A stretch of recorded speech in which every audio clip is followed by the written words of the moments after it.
Εφραίμ που είναι τώρα στην Αριζόνα, ήταν στο Άγιον Όρος και του έλεγα, είχα πάει στο κελάκι του. Ακούστε. Χτυπάει το τηλέφωνο. Μου λέει, μπορώ εγώ λίγο να το σηκώσω? Για το όνομα του θέλω να σηκώσω, δεν μπορεί να κάνει μια μεγάλη ανάγκη, να πεθαίνει κανένα. Εγώ εδώ είμαι, θα σα δω και μετά. Το σηκώνει, ήμουνα σε απόσταση, δεν άκουγα βέβαια, γι' αυτό και μιλούσε μπροστά μου. Άκουγα μέσα όμω μια να ξεφωνίζει, να κλαίει, να φωνάζει και να λέει ο Εφραίμ, ναι, κορίτσι μου, έτσι είναι, είδε που σου το έλεγα. Ναι, κορίτσι μου, είδε που σου το έλεγα. Και αυτή να φωνάζει, να κλαίει. Είδε, γι' αυτό να κάνει ό,τι σου είπα. Όταν τέλειωσε, λέω και δεν βλέπει, αν δεν είναι με θέμα εξομολογήσεω, και μια και δεν ξέρουμε καν μιλάγατε, τι είχε πάθει. Και τι μου λέει, ήταν μια παλαιομερολογήτης στην Ήπειρο. Τον είχε συναντήσει κάπου, τον είχε βγει ο Εφραίμ της Αριζόνας. Έτσι, μπράβο. Όλο παραμύθια λοιπόν. Καλημέρα φίλοι μου, και δεν είναι μόνο ο Νίκον. Όλοι είναι έτσι. Ιστορίες, ανέκδοτες, παραμυθάκια, φαντασίες δικές τους που δεν αποδεικνύονται. Απλά σου λέει αφού το είπα εγώ δεν το πιστεύεις. Και παλαιομερολογήτησα. Μία η οποία ακολουθούσε το παλιό. Ξεχνάει ο Νίκονας όμως ότι ο της Αριζόνας προσέγγισε την Ρώσικη Εκκλησία της Διασποράς και επειδή θα τον ξυλώνανε ξαναγύρισε στο νέο ημερολόγιο. Αλλά οι παλαιομερολογίτες είναι όλοι στο ίδιο καζάνι. Όχι Νίκονα, δεν είναι στο ίδιο καζάνι. Είπαμε, κριτήριο δεν είναι το παλιό ημερολόγιο, είναι η Εκκλησία. Πρέπει να είσαι μέλος της Εκκλησίας. Εσύ δεν είσαι, όπως και όλοι σαν εσένα, που το παίζετε θεολόγοι. Και μην βιαστείτε να με κατηγορήσετε, γιατί και εγώ αυτούς άκουγα. Και κοιμόμουν αόρθιος. Και από αυτούς ζούμε σύγχυση σήμερα. Ο κόσμος ζει μέσα σε σύγχυση, σε οργανωμένη πνευματική νάρκωση. Και αυτό φαίνεται καθαρά από τον τρόπο με τον οποίο μιλούν οι ρασοφόροι του οικουμενισμού, αλλά και όσοι τους ακολουθούν. Δεν μιλούν με αποδείξεις, δεν μιλούν με κανόνες, ούτε με συνοδικές αποφάσεις. Δεν μιλούν με συνοδικά έγγραφα και κυκλίους, με γραπτά της Εκκλησίας. Μιλούν με ιστορίες. Ένας γέροντας είπε, ο άλλος ο γέροντας είπε, η γιαγιά είπε, η ανιψιά μου, ο παππούς μου, ο παλιομερολογίτης, κάποιος που άκουσε, κάπου που έγινε, σε κάποιον που εμφανίστηκε. Ιστορίες λοιπόν, μη ελέγξιμες, μη αποδείξιμες, που δεν μπορούν να διασταυρωθούν και ακριβώς γι' αυτό προβάλλονται από αυτούς. Φίλοι μου, αν ο λόγος πήγαινε στους ιερούς κανόνες και στις καταδίκες και στις συνοδικές αποφάσεις και τις εγκυκλίους της Εκκλησίας, τότε όλο αυτό το οικοδόμημα το παραμυθένιο θα κατέρεε. Και εκεί δεν θα μπορούσαν να σταθούν αυτοί. Εκεί θα εκτίθονταν. Εκεί θα ξεμπροστιάζονταν. Γι' αυτό και δεν ασχολούνται με αυτά. Ασχολούνται όμως οι Ορθόδοξοι με αυτά, όπως είμαι και εγώ. Εξαιτίας τους λοιπόν η πίστη παρουσιάζεται όχι ως εκκλησιαστική ζωή, αλλά ως συσσόρευση συγκινήσεων και αφηγημάτων. Και εσείς μαθαίνετε να ακούτε παραμύθια και να παραμυθιάζεστε. Μαθαίνετε να δακρύζετε και να λέτε κοίτα τι έγινε, κοίτα τι είπε αυτός ο γέροντας, κοίτα τι έκανε, τι θαύμα έγινε. Χωρίς ποτέ να ρωτάτε το βασικό. Πού έγινε, από ποιον έγινε, μέσα σε ποια δομή που εσείς θεωρείτε εκκλησία έγινε, με ποια πίστη έγινε. Και έτσι ο κόσμος κοιμάται. Βρίσκεται σε ύπνωση, σε λίθαργο. Έχει μάθει να έχει ως κριτήριο όχι την εκκλησία, αλλά το θαύμα, το παράδοξο και το εντυπωσιακό. Λες και μόνο οι Ορθόδοξοι βιώνουν θαύματα. Λες και οι παπικοί και οι προτεστάντες φίλοι μου ή οι λοιποί λαοί του κόσμου δεν επικαλούνται και δεν βιώνουν θαύματα και θαυμαστά γεγονότα. Εσείς έτσι λέτε? Προσέξτε να δείτε ποιο είναι το πρόβλημα. Διότι αν το θαύμα είναι κριτήριο της αλήθειας, τότε η αλήθεια θα ήταν διηρημένη από αυτούς. Είναι διηρημένη, γιατί αυτοί πρόδωσαν την πίστη για την αλήθεια. Δηλαδή τον Κύριο των δυνάμεων. Γι' αυτό και ακούς από αυτούς που τους ακολουθούν για τον αγιασμό που δεν χάλασε, για το Άγιο Φως που το παίρνουνε. Λες και η πίστη μας στηρίζεται σε ένα νερό αν αλλοιώθηκε ή όχι.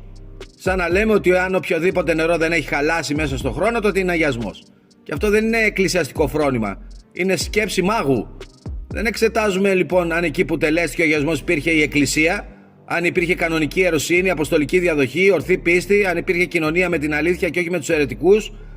Καταλάβατε? Το μόνο που εξετάζεται είναι αν χάλασε το νερό. Και έτσι ο αγιασμός αποκόπτεται από την εκκλησία και μετατρέπεται σε αντικείμενο, σε φυλαχτό, σε μαγικό, στοιχείο, ξόρκι. Και αυτό ακριβώς κοιμίζει τον άνθρωπο, γιατί του δίνει την ψευδαίσθηση ότι όλα είναι καλά, ενώ στην πραγματικότητα δεν έχει ελεγχθεί τίποτα για να δει ο άνθρωπος αν όλα είναι καλά. Και αυτοί οι άνθρωποι μιλάνε με τόσο υπερηφάνεια, που θέλουν και να τους πιστέψεις κιόλας. Όπως ένας άλλος μου είπε για το Άγιο Φως. Παρουσιάζεται σαν να το φέρνει ο Πατριάρχης, σαν να είναι εκείνος ο φορέας και εγγυητής του θαύματος, φίλοι μου. Ο κόσμος δεν μπορεί να καταλάβει ή δεν θέλει να καταλάβει ότι αυτό το θαύμα γίνεται σε εκείνο τον τόπο πόσες εκατοντάδες χιλιάδες χρόνια. Καταλάβατε? Και όχι επειδή κάποιος μνημονεύει ή δεν μνημονεύει, ούτε επειδή έχει κάποιο αξίωμα. Δεν ξέρετε ότι ο Ιεροσολύμων μνημονεύει τον αιρετικό πατριάρχη, ότι έχει κοινωνία με την αίρεση και τον οικουμενισμό και με όλα τα πατριαρχία που είναι στο Παγκόσμιο Συμβούλιο Αιρέσεων όλοι μαζί? Επειδή ακολουθεί το παλιό? Γι' αυτό σας λέω ότι δεν είναι κριτήριο το πάτριο εορτολόγιο. Έχω ακούσει από κάποιον να μου λέει αφού υπάρχει Άγιο Φως όλα είναι σωστά εδώ, λέει. Και έτσι το θαύμα γίνεται άλοθη, γίνεται κουβέρτα που σε σκεπάζει και σκεπάζει τα πάντα. Γίνεται μέσω για να μην ανοίξει ποτέ η συζήτηση για κανόνες, καταδίκες και αποφάσεις της Εκκλησίας, και με αυτόν τον τρόπο φυσικά καλλιεργείται μια πίστη χωρίς Εκκλησία, μια πίστη προτεσταντική, χωρίς όρια, χωρίς διάκριση και χωρίς κρίση. Και τι κάνει ο κόσμος? Ό,τι έκανα κι εγώ. Και αυτό κάνετε κι εσείς. Μαθαίνετε να αναπαράγετε αυτά που ακούτε, χωρίς να ψάχνετε, χωρίς να ερευνάτε και χωρίς να θέτετε το ερώτημα που καίει. Πού είναι η Εκκλησία, φίλε μου? Για απέδειξέ μου την αποστολική σου διαδοχή. Γιατί ακολουθείς το παπικό νέο καταδικασμένο με μετάκλητα αναθέματα ημερολόγιο και ορτολόγιο?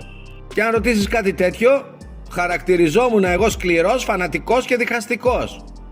Γιατί αν ο κόσμος αρχίσει να ψάχνει σοβαρά την εκκλησιαστική ιστορία και τους ιερούς κανόνες και τις εγκυκλίους και τις συνοδικές αποφάσεις, τότε θα καταλάβει ότι κοιμάται όρθιος. Θα καταλάβει ότι του έχουν μάθει να μετρά την αλήθεια με το συναίσθημα, με την εντύπωση και όχι ως κριτήριο την Εκκλησία. Γι' αυτό και δεν καταλαβαίνει ότι είναι εκτός Εκκλησίας ο κόσμος. Και να ξέρετε ένα πράγμα, ότι όσο ακόμα συγκινείστε από τέτοιες φλιαρίες και ιστορίες, από εικόνες και σε εισαγωγικά θαύματα, δεν θα μπείτε ποτέ στον κόπο να ελέγξετε αν εκεί βρίσκεται η αλήθεια που είστε. Γιατί η αλήθεια πονάει, φίλοι μου. Όπως πονάει και αυτούς και δεν τη λένε. Η αλήθεια απαιτεί μετάνοια, απαιτεί έλεγχο, απαιτεί να παραδεχτείς ότι έκανες λάθος. Ότι ακολουθείς ανθρώπους, όχι την Εκκλησία. Και αυτό είναι βαρύ. Γι' αυτό και είναι πιο εύκολο να ακούς ιστορίες και να συγκινείσαι και να λες δόξα τω Θεώ και να συνεχίζεις να κοιμάσαι όρθιος. Θα πρέπει να καταλάβετε ότι κοιμάστε και θα πρέπει να ελέγξετε. Για να γίνει αυτό θα πρέπει να έχετε γνώση και κάποιος να σας πει ότι εκεί που είστε είναι λάθος. Όχι με τα λόγια, να σας το αποδεικνύει κιόλας. Εγώ αυτό κάνω στα βίντεο μου. Μπορεί να μην σας αρέσει, αλλά αυτή είναι η αλήθεια. Εσύ πρέπει να αποφασίσεις ποιον θες να ακολουθήσεις. Τον άνθρωπο που το βλέπεις να κάνει θαύμα για να σου λέει ιστοριούλες, ή τον Κύριο των δυνάμεων και την Εκκλησία που είναι το σώμα του? Και αυτή η Εκκλησία είναι μόνο μία και δεν μπορεί να διαιρεθεί, ούτε θα διαιρεθεί ποτέ. Ακολουθεί το πάτριο εορτολόγιο, δεν κοινωνεί με αιρετικούς, ούτε συμπροσεύχεται, ούτε λέει ιστοριούλες. Γιατί ο σκοπός της Εκκλησίας είναι να σε περάσει στην αιώνια ζωή. Για να γίνει αυτό δεν πρέπει να σου χαϊδεύει τα αυτιά και να κοιμάσαι εσύ. Έχει σύνοδο η Εκκλησία, πάντα είχε σύνοδο, πάντα θα έχει σύνοδο. Αρχιεπίσκοπος της Εκκλησίας από την γραμμή της Εκκλησίας σήμερα είναι ο Ιγνάτιος Φθιώτιδας. Τον χάρτη το βλέπετε. Αποδείξτε μου ότι κάνω λάθος. Όχι με ιστοριούλες, ανέκδοτες πως καν στα γέλια τα μικρά παιδιά, αλλά με ιερούς κανόνες, εγκυκλίους, αποφάσεις και καταδίκες των Αγίων και Θεοφόρων Πατέρων, εν Αγίο Πνεύματι, φίλοι μου. Μόνο στην Εκκλησία υπάρχει σωτηρία.